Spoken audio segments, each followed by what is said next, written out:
There was a yellow jacket nest in there. I think it's gone. Like one of those ground moles came up and like all the ground lifted up from the ground mole. I wonder if they eat yellow jackets.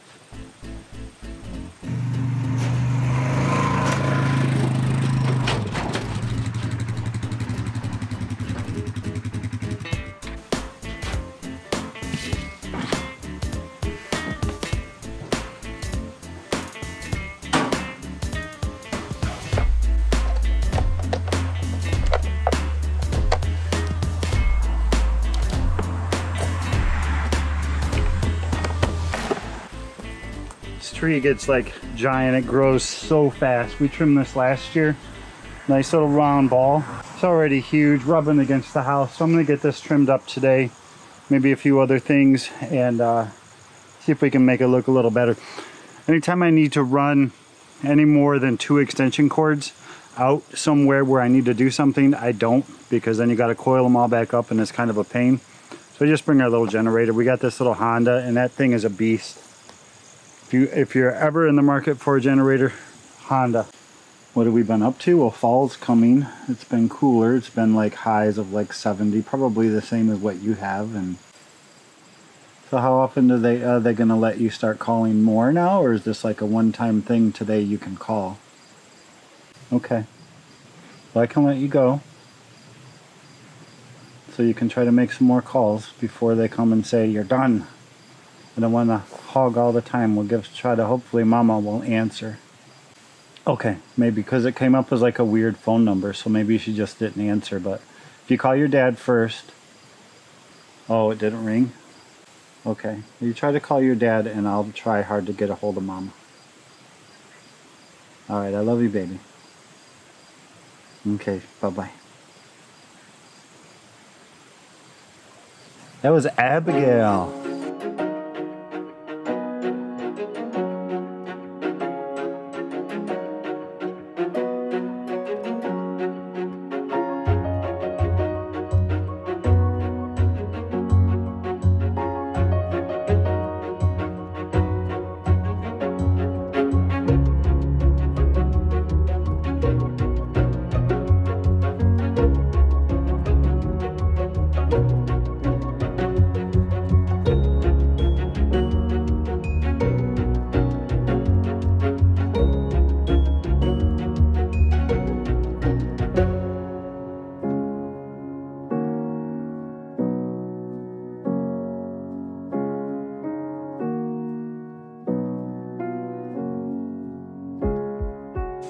How cool is it that Abigail called?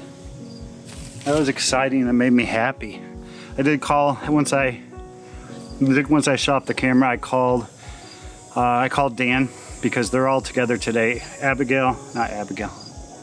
You got Abigail on the brain. Rachel, Dan, and Cameron's girlfriend Claire are up in like the Thumb area of Michigan today. They're traveling because Cameron has a race up there today for his college. He runs for his college that he goes to. So sometimes Rachel has this tendency and she'll turn her phone on silent and then you'll try to call her and she won't answer because she doesn't know. So my first thought was, okay, I need to call Dan because I know she'll have her phone on.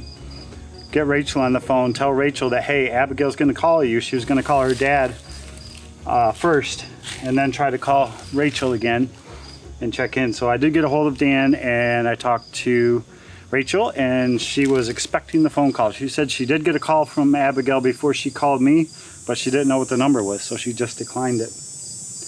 But Abigail said she's doing good.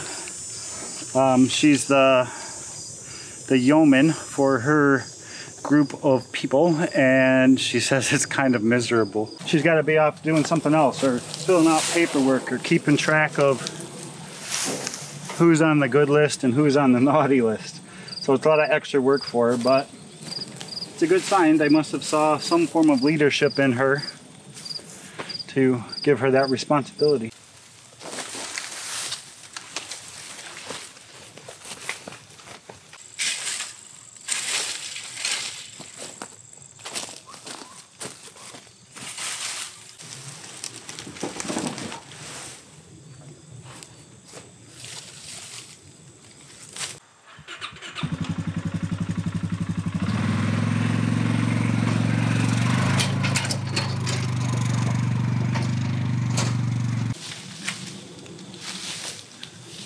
This is one of our mulberry trees, and hopefully you can tell, but it grows really funny. It like grew up, and then at some point during its life, a lot of the branches started to grow back down towards the ground. And it really blocks like the view of our house and makes us feel kind of closed in. So I'm gonna see if I can trim up some of it today. A lot of it I got to get like way up there, and I don't really have a way to do that. I do have one of those electric chainsaw on a stick that you can reach way up there and cut things with. But when my son Nick moved out, I gave him some of my older tools that I didn't think I needed anymore. So there was like this combo kit of like a couple batteries and a charger, a drill, and an impact driver. So I gave it to Nick because I have a newer one now. And I realized the other day that all the batteries that I gave him for that are the same batteries that go to my chainsaw on a stick. So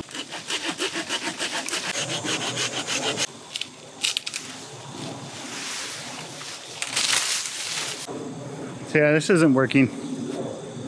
I need a different plan, or I need a different tool.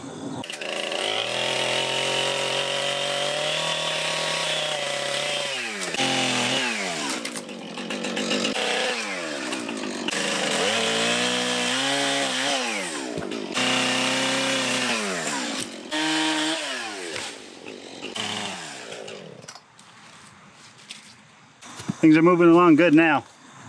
May not be the safest thing in the world, but I am being very cautious. I'm planning every cut that I make. I'm positioning myself in a manner so that when that log does come down or that limb does come down, I'm not in its path.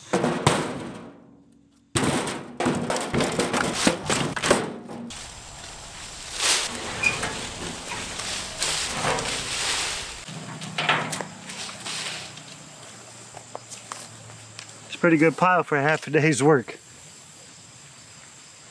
but it looks a lot better out there.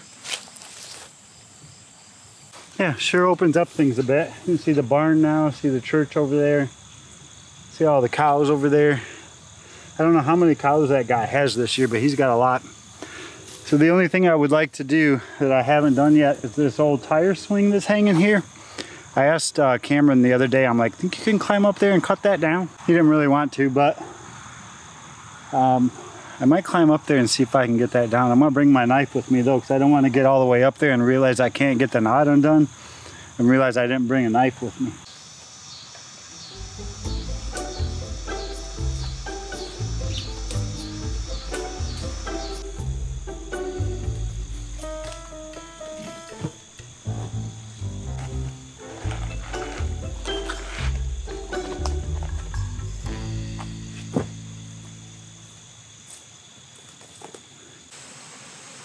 I just walked past one of our elderberry trees on my way back here to the bees, and I'm really surprised how many berries are left on one of the ones that we have in our food forest that's really shaded. Still just loaded with berries. So I might have to make a trip back out there later today and make me another batch of tincture. I think I have enough vodka left. I'm not really sure, but I need to run to the grocery store tomorrow anyway, so I can always grab some more tomorrow, whip up another batch.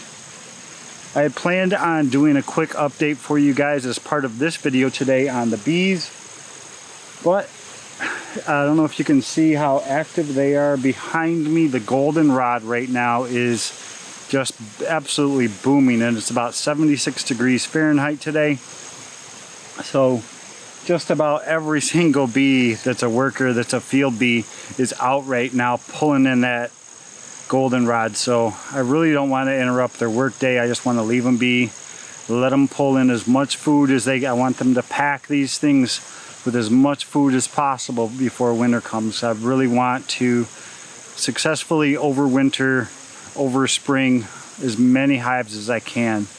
I will tell you real quick on hive number 3 down there, the population's really starting to take off. I ended up putting on the second brood chamber there for those bees, and I added a feeder inside the hive on the top, one of those, I don't remember which one it's called. It's inside there, so it doesn't promote robbing and stuff like that. But they like it. They've consumed, a gallon. Well, hopefully I didn't say any bad words. I guess when I go to edit this, I'll find out and I'll make sure they're removed from the video. But did you guys see that bee just tag me right in the earlobe? Like totally like wham! It started like buzzing inside my ear, it felt like. Wow, anyways, that's why I'm gonna leave the bees alone today. As you can see here, this is about 2.5 acres of my next door neighbor's backyard. Is aside from the trees, it's probably 80% goldenrod. A lot of it's not even fully open yet. It's still like young and it's got a ways to go. So this is really good for the bees. A warm day like today on the cold days, like when it's cooler, like down to like 65 to 55, they don't really go out and forage as much this year. I'm not seeing a lot of activity on the cooler days, but warm days like today, a lot of activity, which is good. So I'm just gonna leave them be and let them do their thing. So I'm gonna go find a couple more pieces of plantain. If you guys have plantain growing in your yard, most people do. Pick off some leaves, chew them up, get it nice and moist, put it right on your bee sting, and it'll help a lot. But I think I'm gonna wrap up for the day and call it quits on the filming. I still might do some work and get my hands a little bit more dirty. I got a little bit more energy left, and it's still only about, well, it's about 4 o'clock, so I do need to get myself some food. And the ladies will be home in a couple hours and find out how Cameron's race went. We'll see you guys on the next video.